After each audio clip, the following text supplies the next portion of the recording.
Alright. Hi, this is me by the way. Welcome to the channel. Don't forget to click that subscribe button, okay? This is not the best day to do such kind of video. Riding impression, Yamaha Sniper. This is not mine. This is my brother's motorcycle. How do you turn this on? You switch the key like that. First impression. This is a video about first impression. Digital panel, RPM range, gear indication, odometer, fuel gauge, and that's it. What this do? Oh, it has a trip, a clock. The fuel economy is also here. It can record your kilometer per liter. He has an average of 37.9. Wow, tipid yun ah. Average speed is 20 kilometer per hour. Wow, that's slow. Switch on. Woo! One click, okay na. Warm up muna natin siya ng saglit, okay?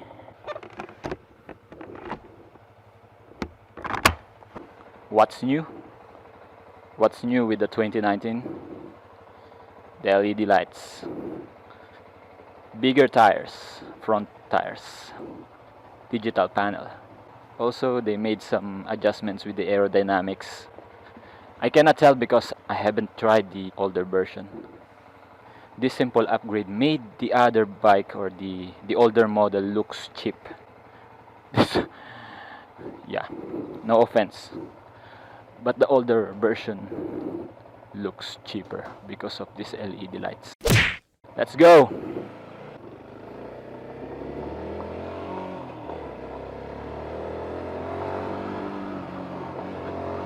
This thing pulls, man.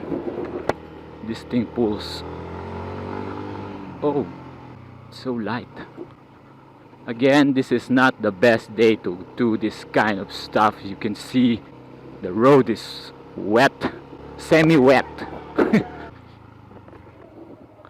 What's up, guys? English is not our native language, so don't expect me to be fluent at this. But I'm still going to use this because it's entertaining. Sorry about this, guys. So where am I heading? Today. This thing is kinda jerky. You know what jerky means? Okay, I will not try to explain every word I'm gonna say. I will expect you guys to understand English, okay? It's fucking jerky! It's jerky, as in jerky. Just a blip of throttle and it wants you to fly. That explains jerkiness.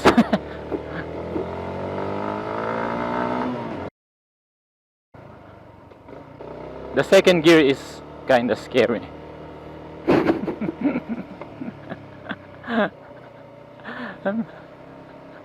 I don't wanna be a wannabe, but I will push myself to speak in this language because this model of motorcycle is an international model. You can find this all of Asia. Can you? Can we? No, I think you can find this in Indonesia, Malaysia, and other Asian countries. Somewhere with Asia. Philippinasia, Thailandinasia. Is there something like this in Thailand?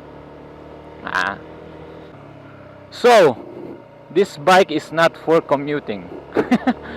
It's fucking jerky.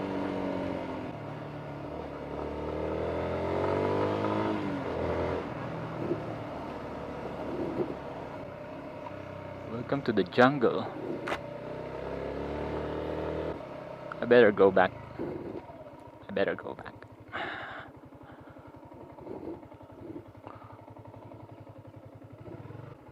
I'm having hard time with my new gloves. It's hard to pull the clutch. Fuck these gloves. You get what you pay for. This is just a 400 peso gloves from China. I will focus on the bike. Don't focus on the things, on the way how I say things. Let's focus on my observation. Oh! God! Shit! This thing is scary. It's scary, man. 150cc, this performance, wow. This, enough of the jokes.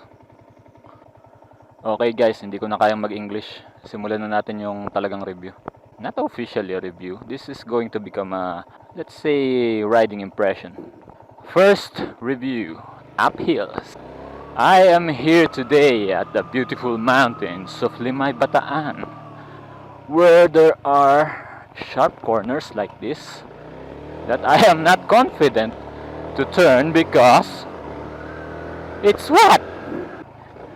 And you don't know what kind of ecology happens in the road, you know, the type of moss. Wow. I'm starting to become confident. That's dangerous. You cannot be too confident with this. This is not mine. Uphill test is going to start now. This is very stupid because it's wet. Shit.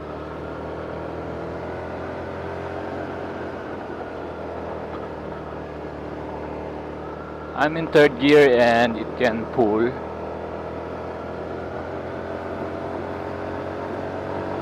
Third gear, climbing. 7,000 RPM. Oh!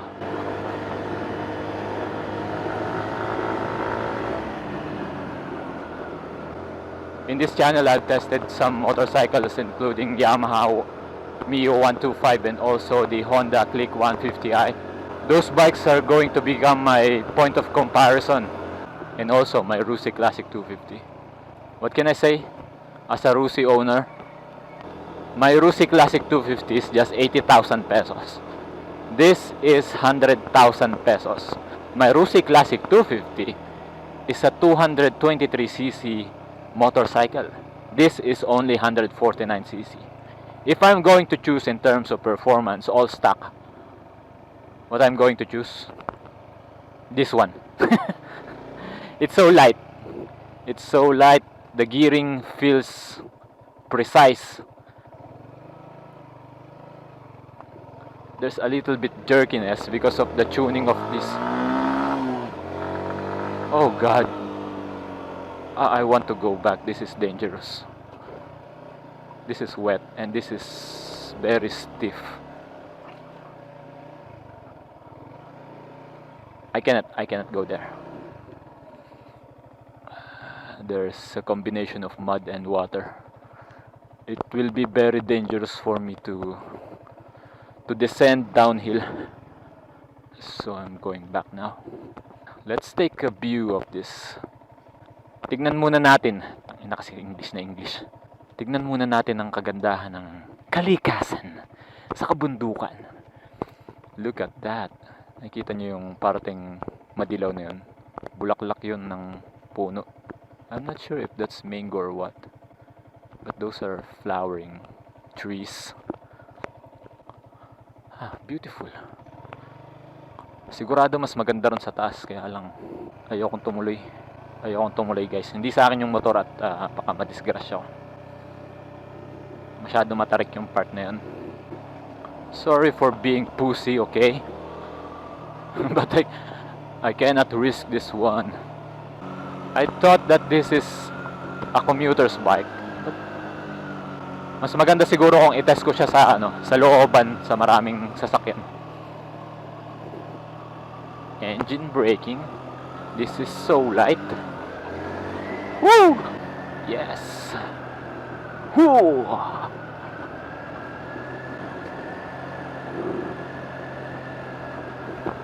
The suspensions, I don't have any complaints about the suspensions. Braking power, yeah, decent. I'm not saying it's bad. I'm saying it's decent. Let's go to other places.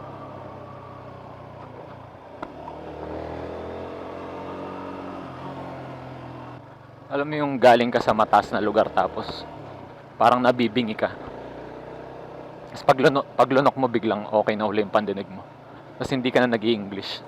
Nagtatagalog ka. Oh, Rusi.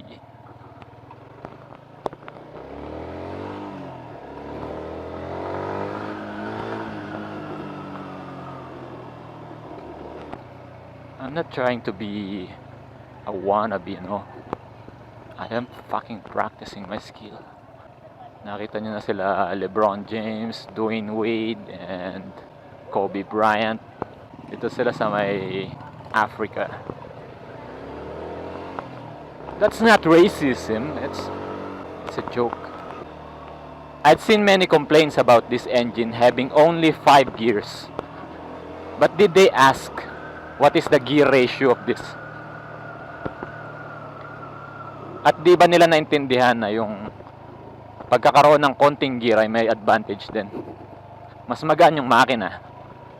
Mas dikit-dikit yung ratio nung gearing. So you don't need to shift gears all the time. Well, siguro dapat nag-scooter ka na lang kung yun yung gusto mo. Kung ayaw mo mag-shift ng gear. Hindi. Meron pa rin kasing challenge sa pag-shift ng gear. Sa pag-control ng kung saan mo siya gustong power, low speed or high speed. At magagawa mo yun sa gear. Sabi nung kapatid ko, dumudulas daw siya rito. Pero pakiramdam ko makapit yung stock tires niya. Dunlop tires. 4th gear. I think yung bike na to ginawa to para dito sa mga canyon cornerings. Napakabilis, ang lakas ng torque niya. And if we are going to compare this bike with the Suzuki Raider, I think the Raider is made for long stretch of roads naman. Ito naman, kakainin ka nito sa sa cornering. Shout out.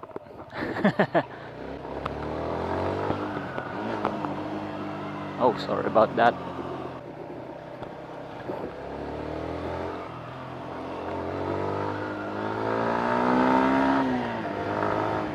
Second gear. Damn. You know what, guys? Kung nakatesting ako nito bago ko bumili ng Rusi. I don't want to disappoint you guys.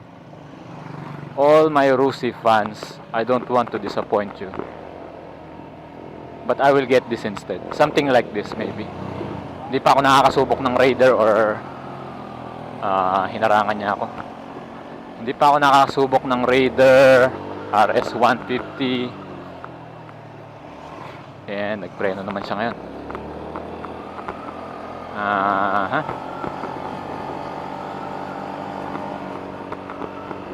I don't know what's his trip.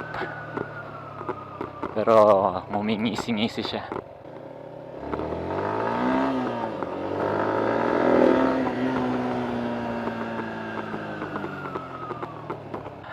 Move on, let's move on.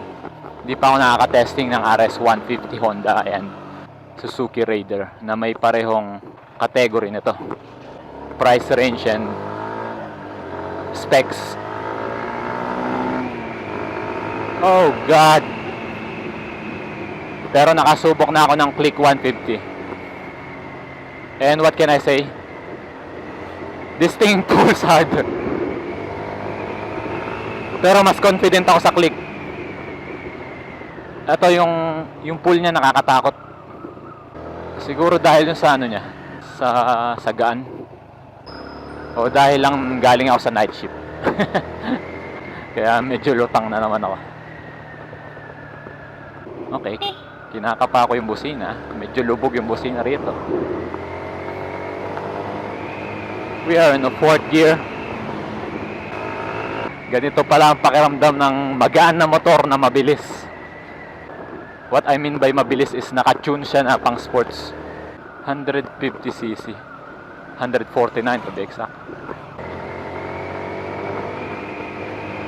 Nakakalula pala itong mga gantong motor. Ang gaan niya, tas kapag tinwist mo yung throttle, sumisibat ka. I don't know about the top speed though. And Wala akong planong subukan ngayon yung top speed guys dahil it's fucking wet.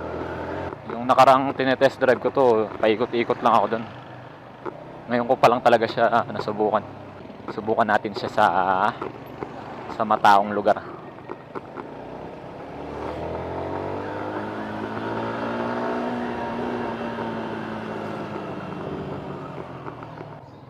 Sana yan lang, pero yeah, I think you can make this a commuter bike. Pero para sa akin commuter bike, go for scooters. Ito may cambio. Obvious ba? Pang sports to.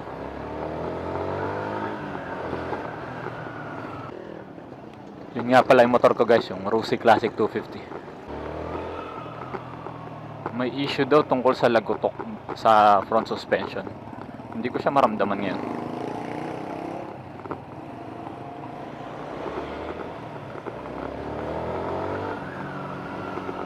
What's wrong with these people? Di ba sila tumitingin sa side mirror?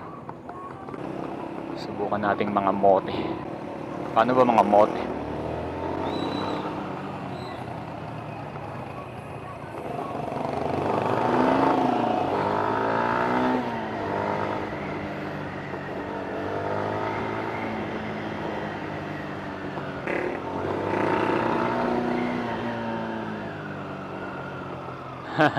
Ayoko lumusot. Hindi worth ang risk.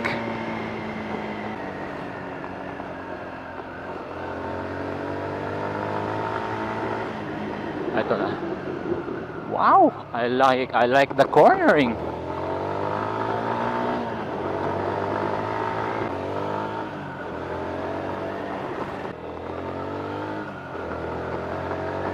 May nagiging mali akong habit. Hindi ako tumitingin sa side mirror. Napaka-confident ko na ako lang lagi nasa harap, nauuna. Baka mamaya may kamoting sumisibat pala sa likod ko yun. So guys, hindi ko pa rin nagagamit yung 5th gear. Hanggang 4th gear pa lang yung nagagawa ko.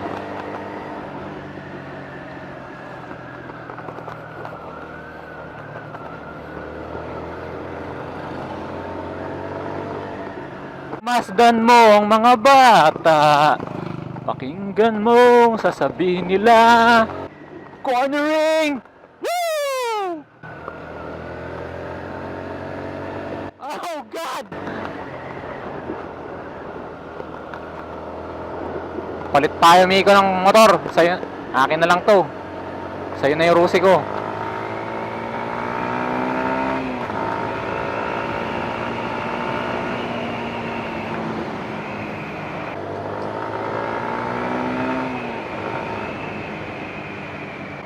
Issues I'm having so far? Wala guys, sobrang gaan. Ang issue ko, natatakot ako sa performance niya. Saka hindi pa ako sanay gamitin.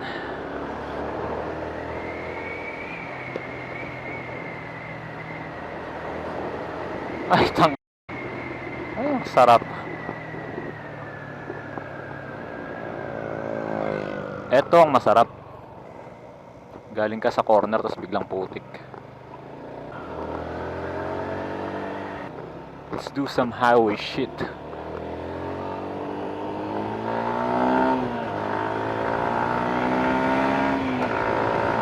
Third gear, fourth gear, fifth gear. I need to stop.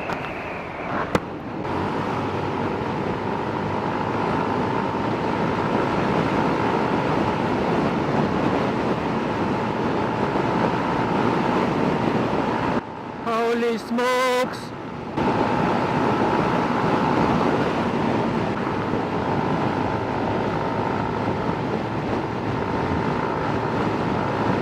This thing is so light.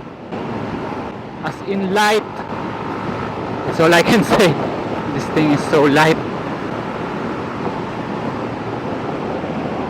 Nag-slow down din ako, no? Hindi ako nag-totally full throttle. Nakita niyo yung mga truck na yan, puta.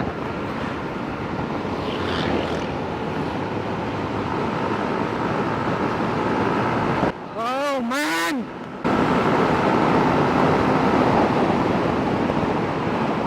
$106 pa lang, pero pakiramdam ko ang bilis-bilis ko na.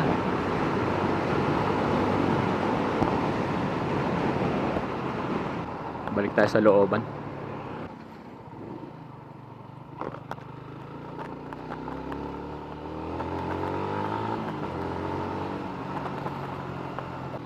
So ang pinakamataas kong nakuha ay 106. Yung first gear niya, di gradual yung ano mo, andar mo. Pag shift mo nung second gear, biglang parang sisibat.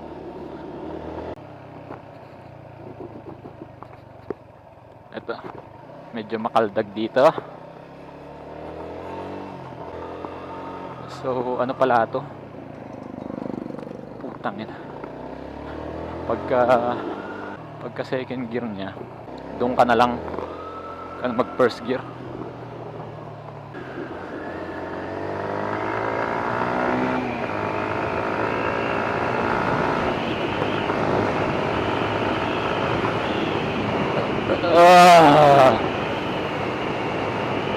Napakagaan.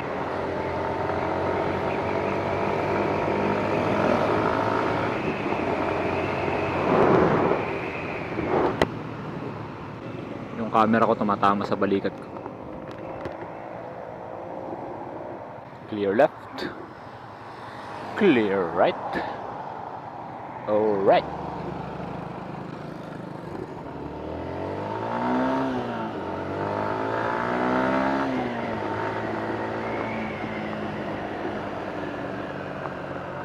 Whoa.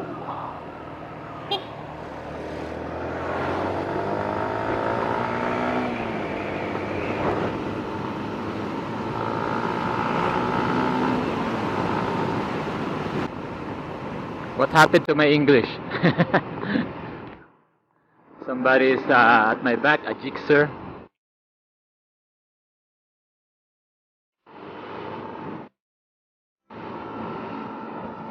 Pareho lang silang 5 gears nito, 150cc.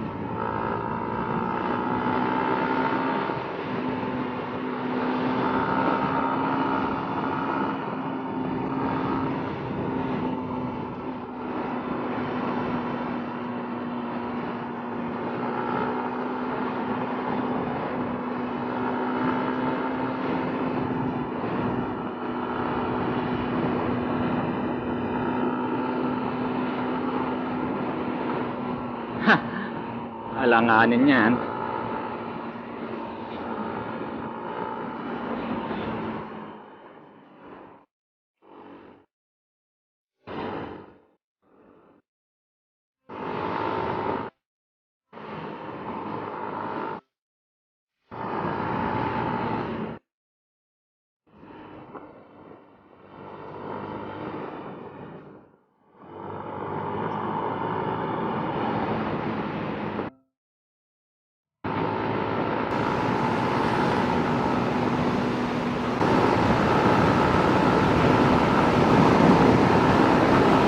That's enough.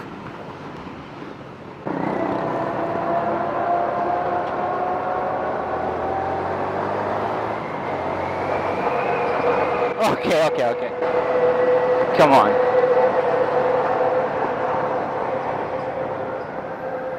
I think that's good enough for the riding impression of this thing. Uwi muna ako, hindi pa ako nag-aalmusal. Galing ako sa trabaho, night shift. I got a new gloves na parang putot naman to.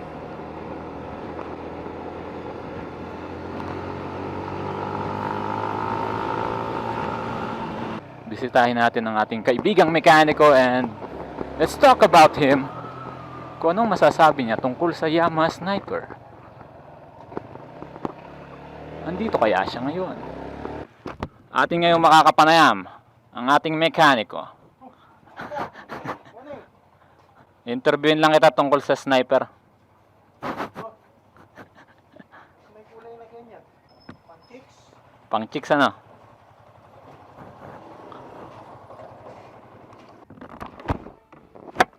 Anong masasabi mo? Madumi. Madumi.